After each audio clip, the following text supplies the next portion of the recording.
Olá, sejam todos muito bem-vindos a mais uma aula do nosso curso de Introdução à Segurança do Trabalho. Estamos tratando agora da parte 3 que trata de periculosidade. Especificamente, essa aula, esse vídeo, vai mostrar para vocês os itens que finalizam essa parte 3 de periculosidade, que trata de segurança pessoal de patrimônio, periculosidade com o uso de motocicleta e em radiações. Eu sou o professor Rafael Nilson Rodrigues, do Instituto Federal de Santa Catarina, e vou mostrar para vocês os anexos da NR16 que tratam desses três assuntos e como que a gente analisa a periculosidade desses três grupos de casos. Tá? Se você ainda não viu, eu já apresentei anteriormente em outros vídeos o anexo 1, que trata de análise de como que a gente analisa a exposição em periculosidade por explosivos. Também temos um outro vídeo que trata do anexo 2, inflamáveis, e também já abordei o anexo 4 para sistemas elétricos de potência. Tá? Então, se você ainda não assistiu esses vídeos, por favor, está aqui à disposição para vocês vê-los depois. Tá? Mas nesse vídeo agora, vou abordar esses três anexos que eu destaquei. O anexo 3, de segurança pessoal e de patrimônio, o anexo 5, que trata do uso de motocicletas, e ainda o anexo adicional de radiações ionizantes. Tá? Vocês vão ver que a análise desses anexos é bastante simples, são anexos pequenos e que é mais o enquadramento do que está previsto, a escrita do que está ali. Tá? Então vejamos. No anexo 3, que prevê a questão de segurança de pessoas e de patrimônio, isso é o que está exatamente na norma, tá? Então eu peguei o texto exatamente de lá para facilitar a compreensão de vocês.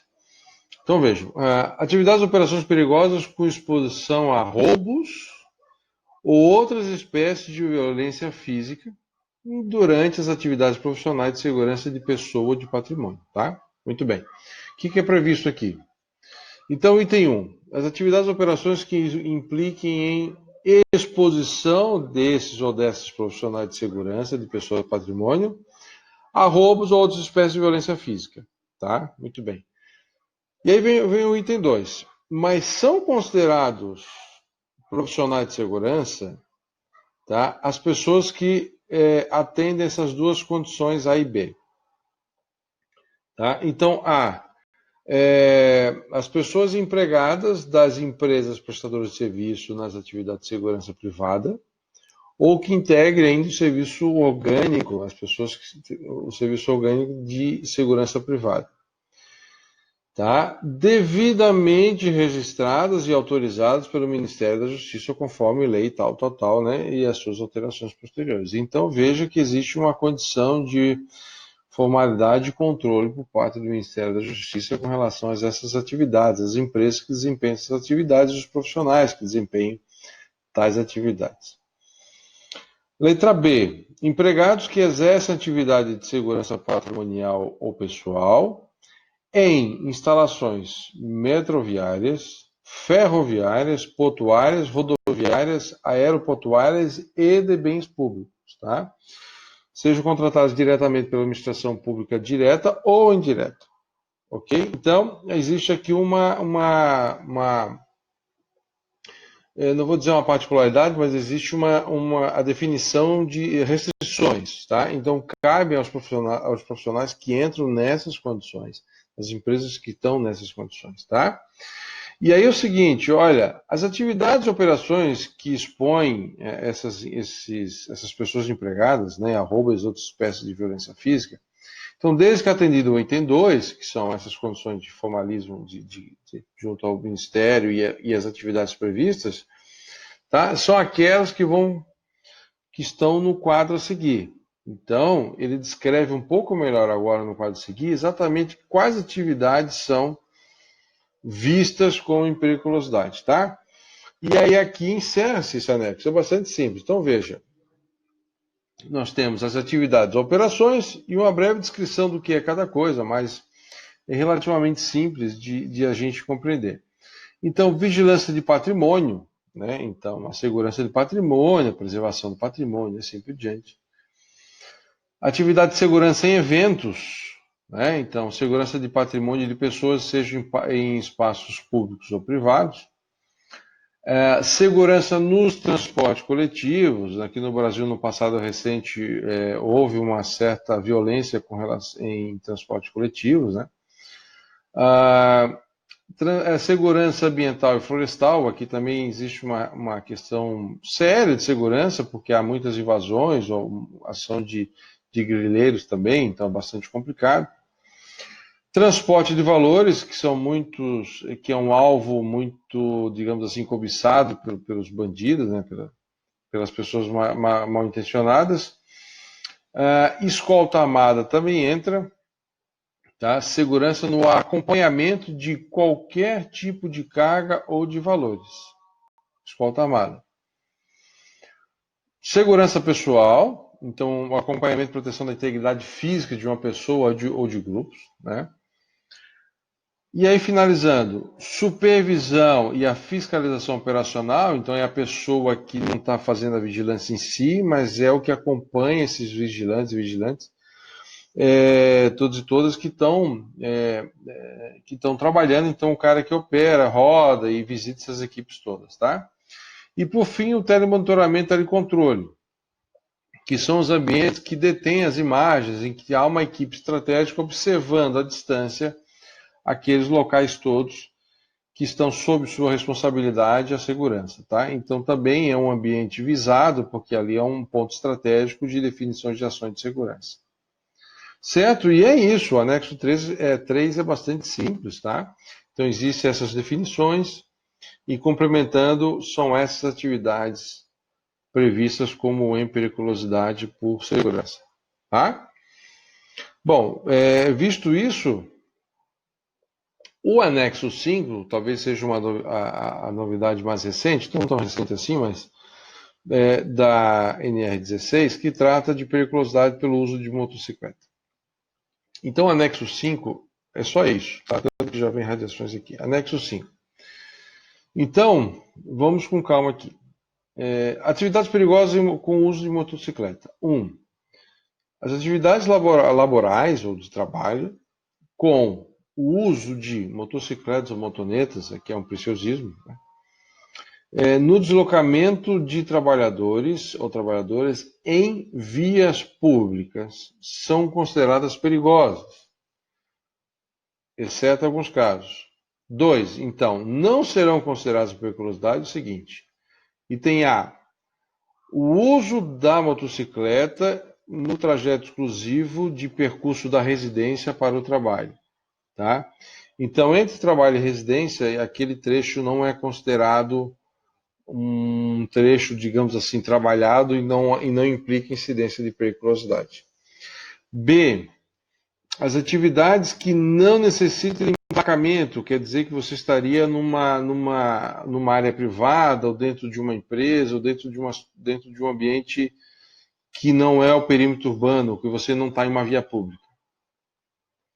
C. Atividades em locais privados necessariamente, tá? Então também não envolve periculosidade por motocicleta. E a letra D, que é aquilo que a gente comenta já em outras aulas, né? Que as atividades com uso de motocicleta, de forma eventual, não é considerado para fins de periculosidade, claro, né? Então só é considerada atividade periculosa por motocicleta, obedecendo o que já é previsto aqui, mas que também seja de forma habitual. Então tem que ser apto, conhecido, programado, sabido que a pessoa vai utilizar a motocicleta com frequência para determinados fins durante a jornada de trabalho. Tá?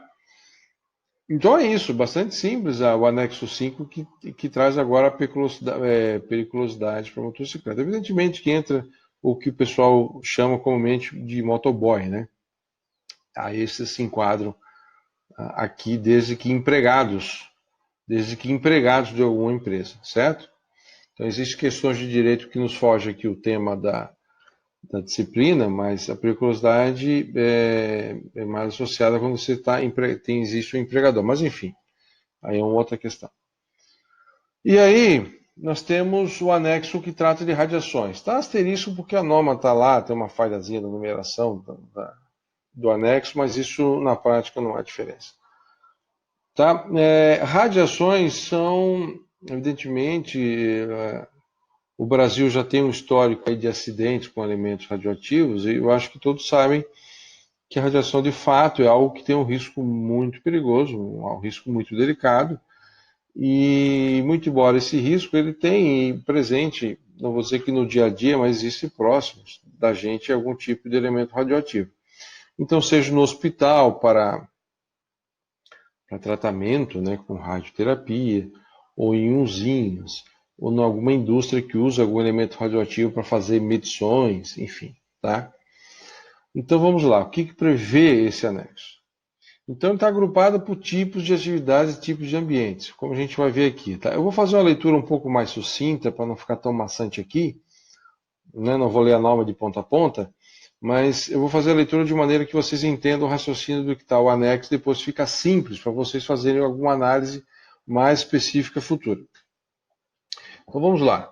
Atividades e áreas de risco. De novo, você pode estar exercendo uma atividade que já é considerada em si periculosa, ou você está exercendo uma atividade diferente, mas está dentro da área de risco.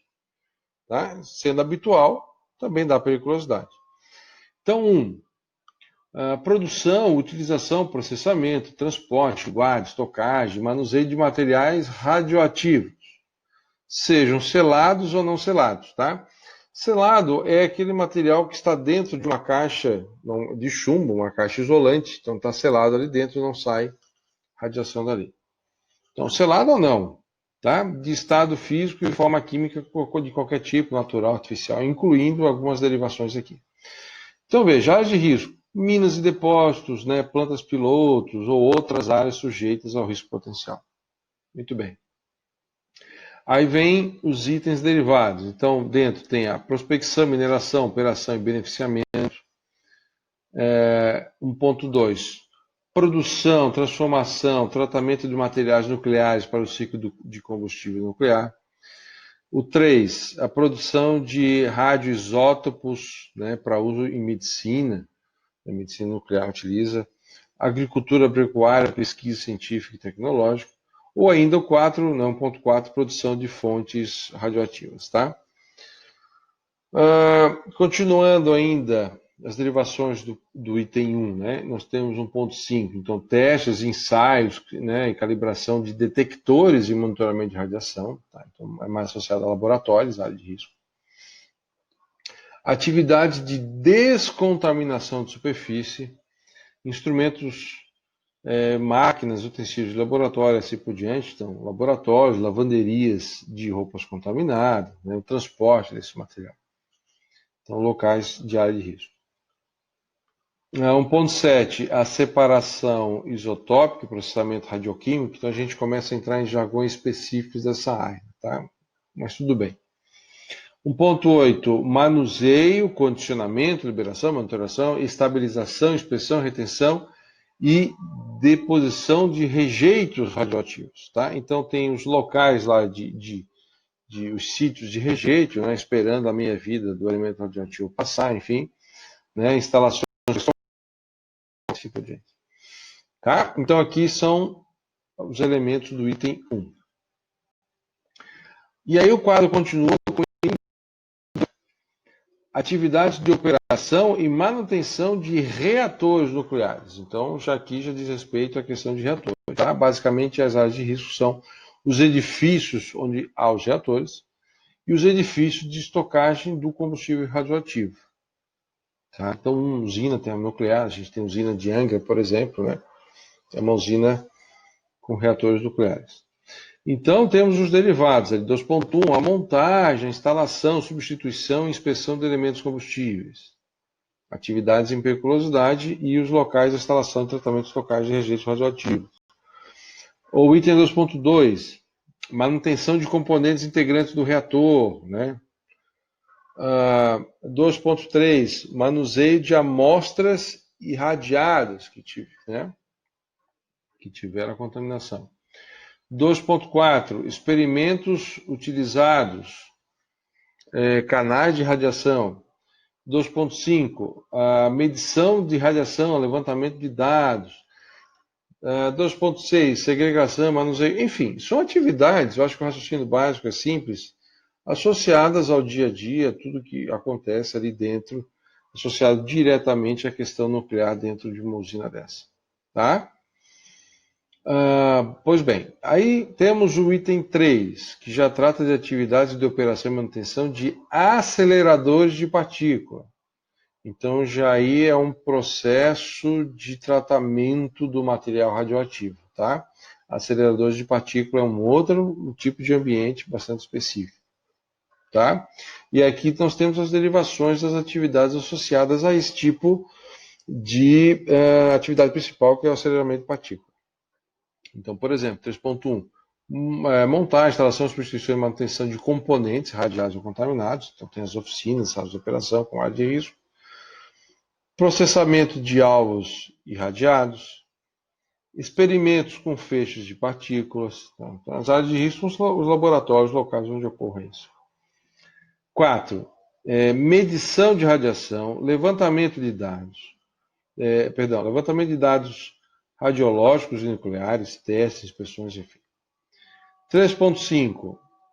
Segregação, manuseio, tratamento, acondicionamento e armazenamento de rejeitos radioativos. Então, os laboratórios locais onde isso ocorre. Tá? Bem, e aí o item 4 trata de atividades de operação com aparelhos de raio-x. Já é uma outra condição, tá? Com irradiação de raio gama, radiação beta e radiação de nêutron incluindo. Tá? Aqui existe uma questão de radiação ionizante ou não ionizante. Não vou entrar muito nesse conceito agora, mas o anexo de radiações também prevê essas condições como em periculosidade. Tá? Então, vai ser em periculosidade. 4.1, diagnóstico médico e odontológico, utilizando isso. Mais a área de risco são os laboratórios de teste, ensaios e calibração com as fontes de radiação descritas. Tá? 4.2, radioterapia. Aqui não existe uma definição exata da área de risco, mas onde ocorre a radioterapia, impacta aí. 4.3, radiografia industrial, gammagrafia e neutronradiografia. Então, o uso dessas fontes, onde tem o uso dessas fontes, são as áreas de risco. Análise de materiais por difratometria, idem, tá? Então, o fato de estar manuseando, onde se manuseia é a área de risco. 5. Testes, ensaios e calibração de detectores e monitores de radiação, ou ainda 6, irradiação de alimentos, tá? Quando ocorre esse tipo de coisa. 7. Estabilização de instrumentos médicos hospitalares, então, né, onde ocorre esse manuseio é a área de risco. 9. A medição de radiação, levantamento de dados radiológicos, ensaios, testes, inspeções, fiscalizações e trabalhos técnicos. Tá? Então, nos locais onde isso ocorre. E continua. Então, essa é a última parte do quadro. 5. As atividades de medicina nuclear, né? Então, tem algumas atividades bastante comuns, talvez. Então, 5.1, manuseio e aplicação de radioisótópicos para diagnóstico médico e terapia, né? Então, enfermeiros que utilizam desse material. 5.2, o manuseio de fontes seladas, não precisa ser não seladas, mas não seladas é evidente que já seria um perigo, né, por si só, mas seladas para aplicação em braquiterapia.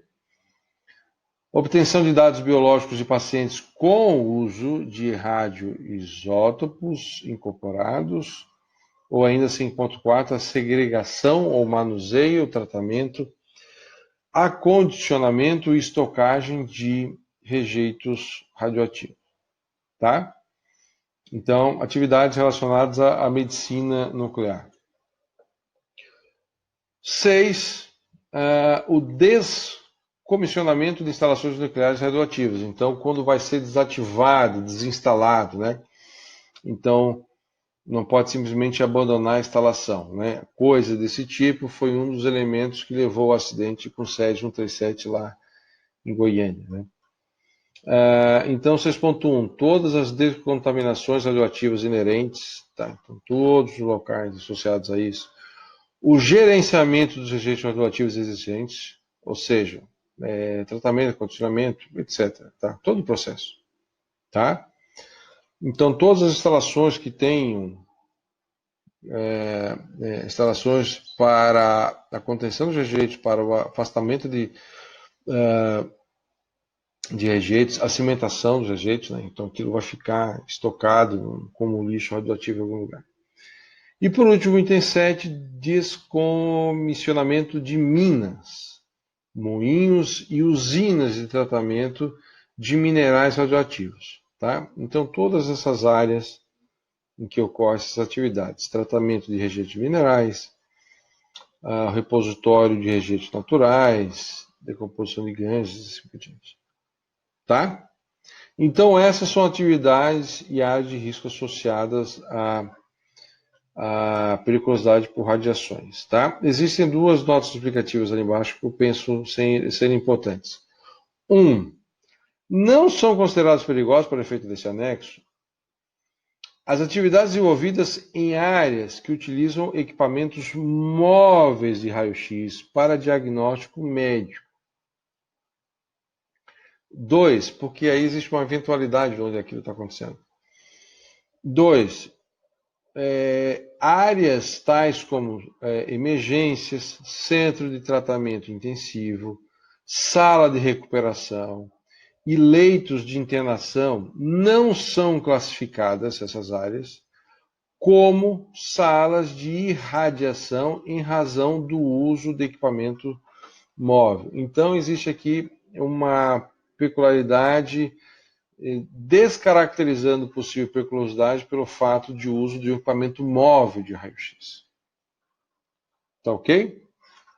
Bom, dito isto, nós atingimos então esses 3 anexos que restavam, bastante simples, eu diria até. Eu agradeço a todos que me acompanharam a mais esse vídeo. Acredito que a gente conseguiu atingir todos os objetivos com relação à periculosidade. Como sempre, eu estou à disposição de vocês. Se você é meu aluno, minha aluna, por favor, entre em contato se você tiver alguma questão, alguma dúvida, seja via nosso sistema acadêmico SIGA ou por e-mail. Mas mesmo que você seja fora do IFSC e tenha alguma observação, alguma dúvida, por favor, você pode deixar um comentário e me escrever um e-mail que eu vou ter prazer em tentar sanar a tua dúvida e em conversar com você. Tá? A todos e todas, muito obrigado e até a próxima oportunidade.